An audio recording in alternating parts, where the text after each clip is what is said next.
Well, hello and good morning, and welcome to yet another RiderCamTV video. And today we are up at our friends Damerells, up at Indian Queens in Fradden in Cornwall, and they have an array of bikes.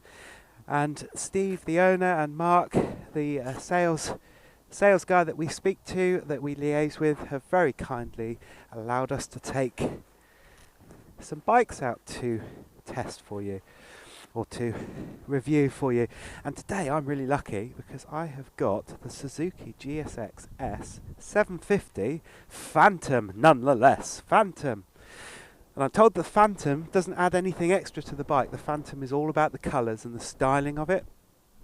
Now this is a Street Fighter type bike, I guess, a naked bike, 750cc, about 81 kilowatts of power, but 84 newton meters of torque. I think it's got about a 16 litre tank, so this is gonna be fun. I really love these little bikes, and I say little because they are a lot smaller than my Adventure that I'm used to riding on, but they're not little in the amount of power, fun and smiles that they put on your face. So let's turn it on, see what it sounds like. So you got your 4-cylinder engine whirring away, lovely little matte can to go with the aesthetics of the bike, and just listen to this. You can tell it's going to be a smooth ride. So let's go and see what it's like. So very, very different position than I'm used to on my bike, certainly, but it's a naked bike, so I'm going to get lots and lots of wind into my face, and we're going to go onto the dual carriageway for a little bit, then get off, have a look at a couple of twisties, and then see what happens. So 30 miles an hour, and just bringing it up to speed to join the dual carriageway. Oh, that is so smooth. You can feel all of that horsepower and the torques all working together, if that's the right thing, but that's what I feel like it's doing, and giving such a smooth ride. It's like riding on top of a wasp. That's what it looks like. Really, really like the position. Although sitting on this seat, I am quite up high. The handlebars are probably about the same sort of height as your bum is, which naturally brings you over, so you're leaning over just ever so slightly forward.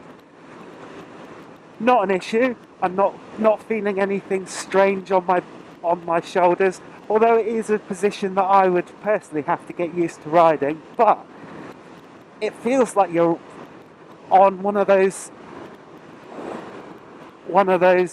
sci-fi rides. You know, one of those futuristic rides where there is nothing in front of you and all you can see is just where you're going. Because you're right at the front, literally. You've got a ringside view to this ride, and instantly, you know, you pop it into second to come out of a junction and you're instantly doing 30, because this is a 30, we'll get into a 60 in a minute. Have a little bit of a play in a minute. So my first impressions of it, as I said, completely different position to what I'm used to for sitting on, but it's really quite a comfortable position. My knees aren't straight, they are bent to get my feet on the pegs. However, my feet and my legs don't feel crunched so that I can get my feet on the pegs properly. It feels very, very comfortable. I'm not fishing around for the gear lever or the brake pedal at all. My hands are a good width apart. They're not too wide, they're not too thin, they're not too close together. The power delivery on this thing is insane, and it's so smooth.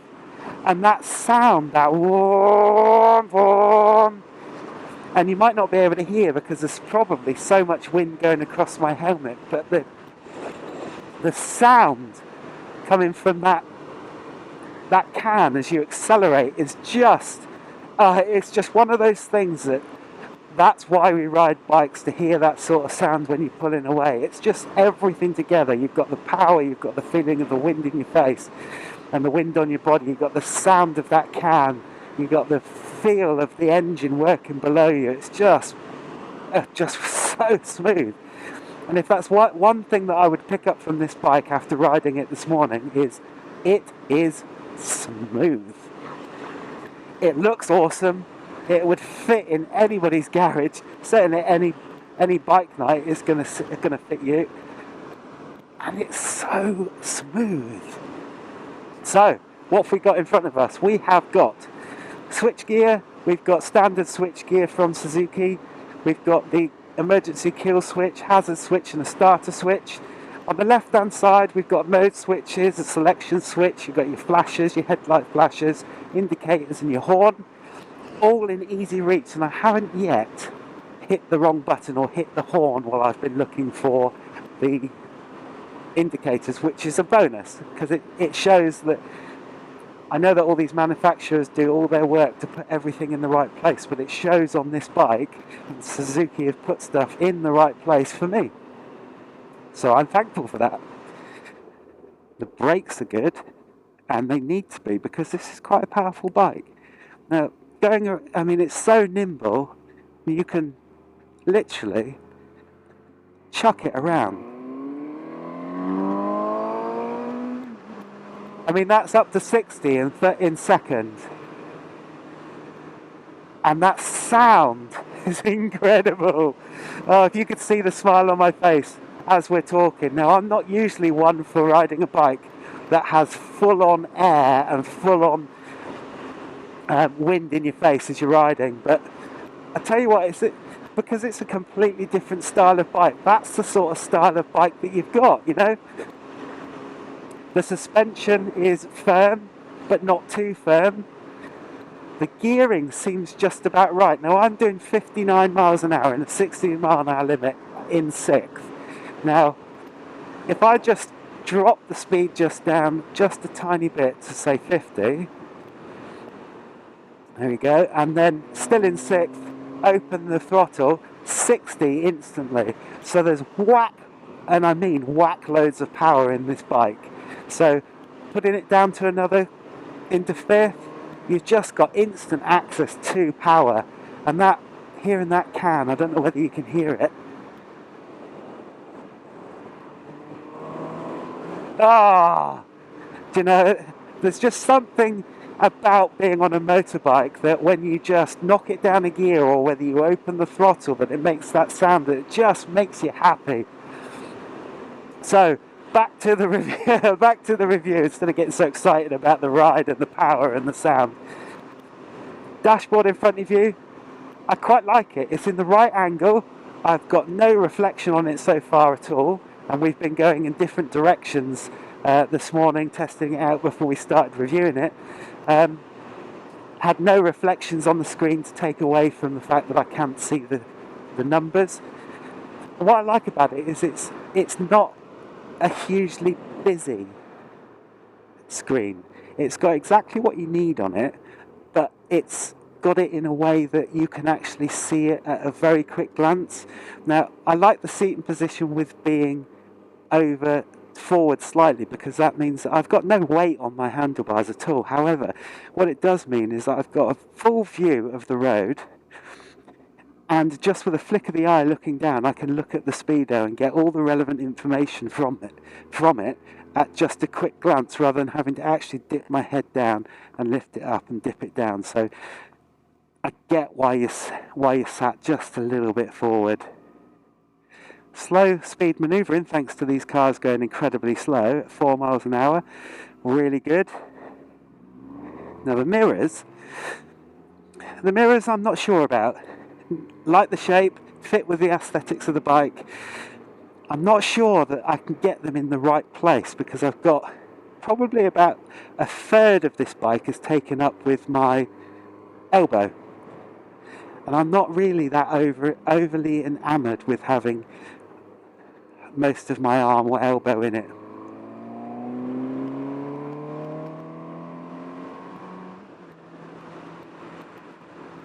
But what an amazing bike to be riding.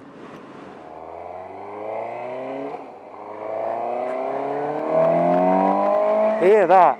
It's better with the visor open so you could actually hear the sound. But what a sound. Brakes are really good. They don't grab too much, they're not too quick. They're quite progressive when you're actually slowing down, which is nice. And I'm not finding that the throttle is too jerky actually. I'm finding it quite a nice throttle to get a smooth on and off the power, if that makes sense. And you know, the seating position I really like because I'm actually gripping the tank with my legs without realising it. And obviously those boffins have done what they've done to design the ergonomics of the bike with that in mind, and it's actually working, and I didn't know it was working until I pointed it out then, or until I realised it. Turning circle on it, not the greatest, got to say, it's not the greatest turning circle, but turning circle nonetheless, you'd still be able to chuck it around and get it into car spaces and stuff. But yeah, really like it, and I guess you can get from my voice and what we were talking about when we were riding, actually, for me this is all about fun. Out riding, enjoying it, enjoying the twisties, flicking it around, and just enjoying the sound and being at one on a bike. Amazing, love it. Well, here we are with my version of the Street Fighter naked bike. Shall I step back? And you can see all this glory. Now, this is the Suzuki GSX S750 Phantom. Phantom? Yeah. Now, the Phantom is all about the colours, all about the colour scheme and the styling of the colours, as opposed to anything extra being on the bike, because it is a GSX 750S or GSX S750. It's really difficult to say it all, but you know what I mean. Loads of power. It's a good job of taking a photograph of that then, isn't it? Yeah. loads and loads of power. And the one thing that these bikes do for me is that they, if you've watched the video where I first rode the S1000 RR from BMW, way back, I'd never understood why people bought sports bikes. I actually thought it was quite bizarre buying sports bikes. However, I got on that sports bike and it just does something to your head. You just want to go faster, it gives you all those pheromones and all that good feeling. And I understand it. I get it. I get why people want to buy those bikes. For these bikes, I've always liked these bikes. I've had Bandits and that sort of thing before I started touring and all that sort of stuff. These are a lot quicker than the Bandits. I'd say so. But the same sort of feel, the same sort of enjoyment. And do you know what I really liked about it, Mark? There's only one of you? You just can't buy the stuff, can you? You can't. What I really liked about it is, on my bike, I'm sat there like that, I've got a screen, all this stuff in front of me. I don't dislike my bike, I love my bike. However, you get on this one and you're riding, and it's almost like you've got a glimpse into the world, but you don't know how it's being controlled. Because there is nothing in front of you. Are you on any pharmaceutical products? I might be. No, but I really like that style of riding because you're really immersed into the feel of being on a bike and being in the elements. Ours do that, our BMWs do that, but it's behind certain things, so you're aware that you're on a bike. So what you're saying is, like, all the screens and all the bells and whistles and things like that are secondary to what this bike is about. Yeah, I think it is. This is very much like going... See, I translated that into English. You did. That's why we've been so good friends for so many years. I talk loads of crap and he just deciphers it. But it's almost like going to somewhere like SeaWorld or Disney or somewhere where they got these massive, great big rides and you're on the front of the roller coaster. We're on Wales now. No, but you know what I mean? Where you're riding it, you're getting all that experience, all that wind on your body, because that's what these bikes are about, giving you that feeling of not being uncontrolled, but controlled, but immersed in this world of fun. Does that make sense? That's how I felt while I was riding it. Are they prescription or what? Do you just buy them over the counter?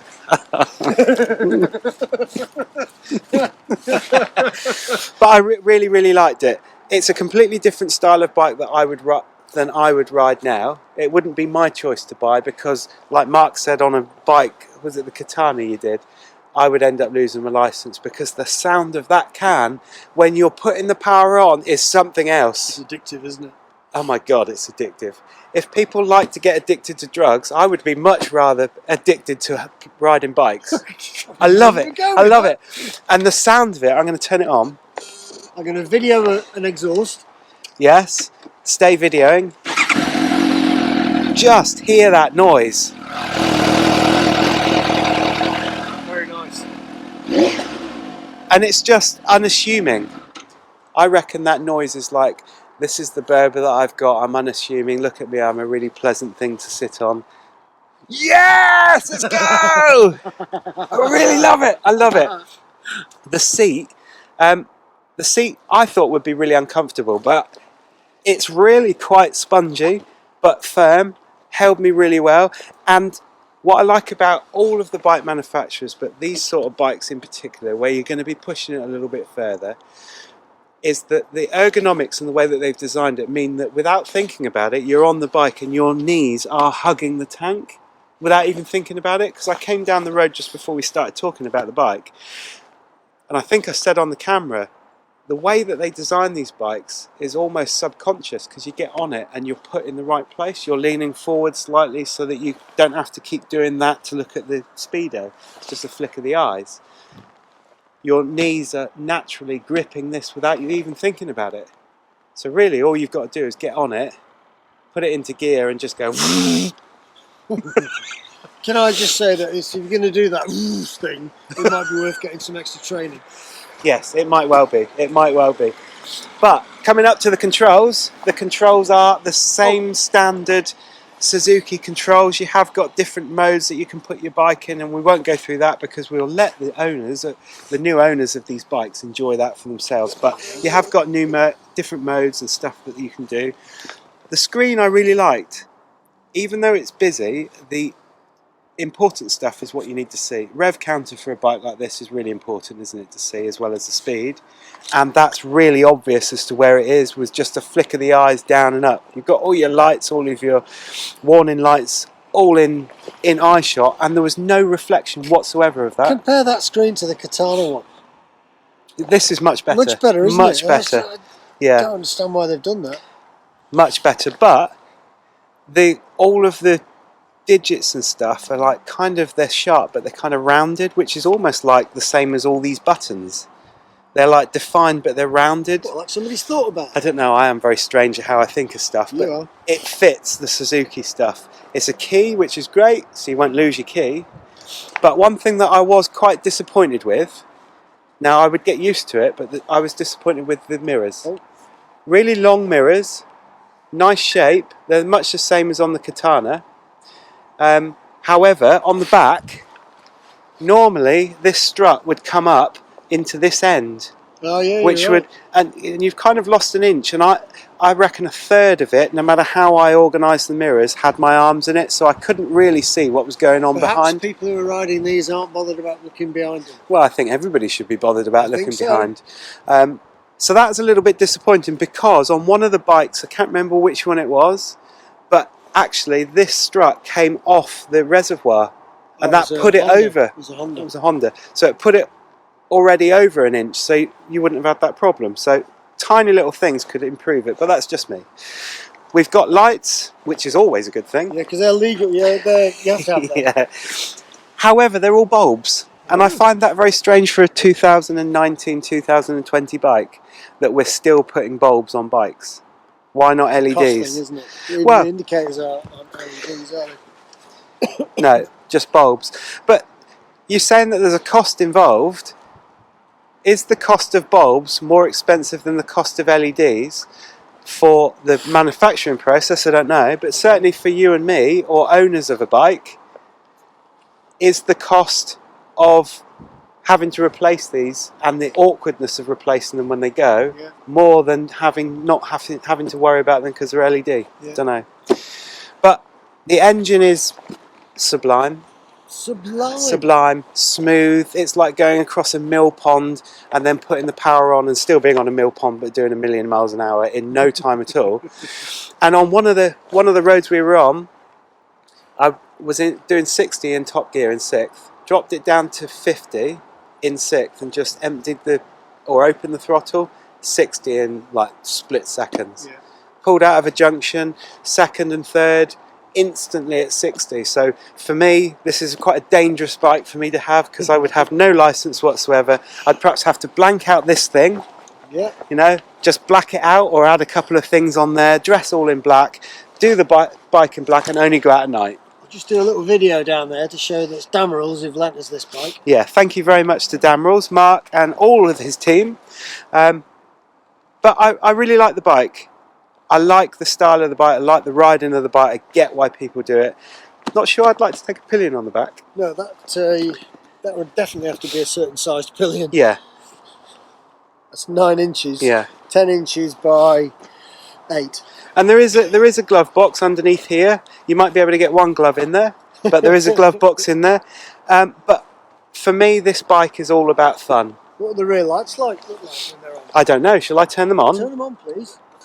Oh, there you go. Hard to see, but you can see them. Having ridden behind you, it's really easy to see. Good. The can I really like, and it's probably because it's a Phantom that it's actually it's not silver, it's matte black, which fits in with the bike. Nice cast wheels, nice brakes, the brakes are good. Suspension, We all need it. yeah, it wasn't too hard, wasn't too soft, and for this style of bike I think they pitched it just right. But for me, this bike is all about the fun, the smiles, the power. Brilliant. You could do anything with it, but for me this would be, let's go out and have a bit of fun where the police aren't, or go on a track. A track, Yeah. preferably. Definitely. So not much I can say about it other than the fact that I think that you can see that I really quite like it. I keep rubbing it. It's quite nice. And the Phantom I think looks really good with these blue bits on Blue grey bits. and black. They're reflective, I wonder. Look Yeah, like they it, look don't like it. Look like it. Because the bits on the wheels are definitely blue bits around the wheels there. Yeah, They're reflective. yeah. I like Good it. idea. I like it, and it's got big wide tyres as well, which is great. And chucking it around corners, it's like being on that front of that roller coaster again. You can chuck it around, and it doesn't feel like you're putting any effort into riding it. Awesome. Love it. Anyway, yeah. I think I'll stop the video there before I think about I thought buying you were one. going to start praying then. It's like, what's going on now? Anyway, if you like the video, give it a massive thumbs up. If you're down in Cornwall or on the internet, check out Damerells. All the links will be in the description. They've got an array of bikes and they're really great people to Give deal us a with. shout. Yeah, give us a shout. Click the subscribe button wherever that may be, and we will see you at some time in the future.